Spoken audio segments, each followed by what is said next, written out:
Hola, muy buenas a todos. Soy Adrián Rodríguez. Y yo, Yago, Cousiño. Y nos hemos desplazado, el equipo de SomosNBA, aquí, a la NBA House. Un espacio maravilloso que esperemos que os guste a todos y os vamos a contar un poquito a ver si podemos entrevistar a Jalen Rose.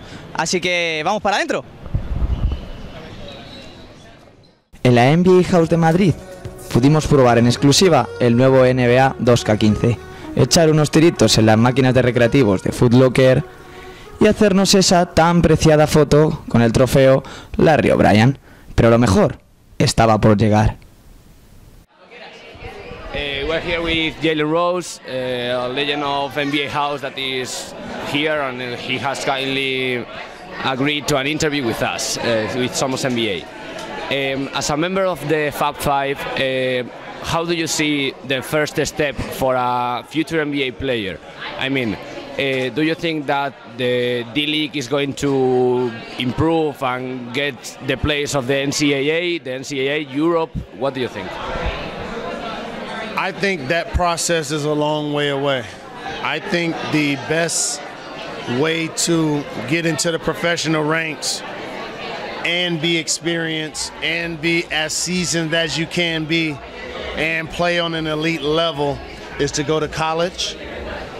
And also you get academics, social skills, emotional, things that you're gonna have to deal with away from the floor once you become a college student, as opposed to going from high school to the D-League, where you're playing with other adults that want what you want. That's to play in the NBA.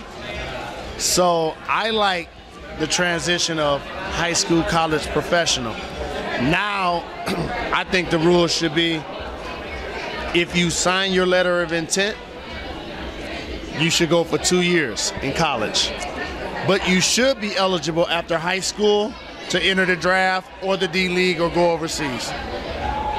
Do you think that the money that, for example, Europe can offer or the D-League is going to get players from the NCAA? The goal of all youngsters is, in the United States for the most part, that love basketball and hope to pursue it on a higher level, is to play in the NBA. Not to play in the D-League, not necessarily to play overseas. When you don't get one of those 450 roster spots in the NBA, then those become options. But however, Europe has become a big time option for players, I think, as they started to get older. As you see more players, I remember when Dominique initially came over, all the way through Meta World Peace right now.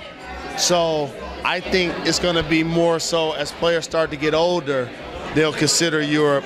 Younger players, they hope to play in the NBA. You were a member of a Pacers team where the opponents couldn't get into the paint easily because you weren't afraid of making a hard foul if it's necessary. Which team in the NBA right now do you think is more or less like that team? Probably the Oklahoma City Thunder, because they have two scorers that they look to score 20 plus, and Kevin Durant and Russell Westbrook. And that's what the Pacers wanted from me and Reggie Miller. And during our finals run against the Philadelphia 76ers, we both had 40 points in a game, and that's only been done a handful of times. And I've joked with Kevin Durant, Russell Westbrook, Dwayne Wade, LeBron James, Shaq and Kobe, that they haven't done it. So I think they're the team, because up front, you have Serge Ibaka, physical, shot blocker. You had Kendrick Perkins, who's just nasty. So they remind me more so of Antonio and Dale Davis, the way they played inside. As a ESPN analyst and a Grand member with the podcast that you upload to YouTube, it's very important now.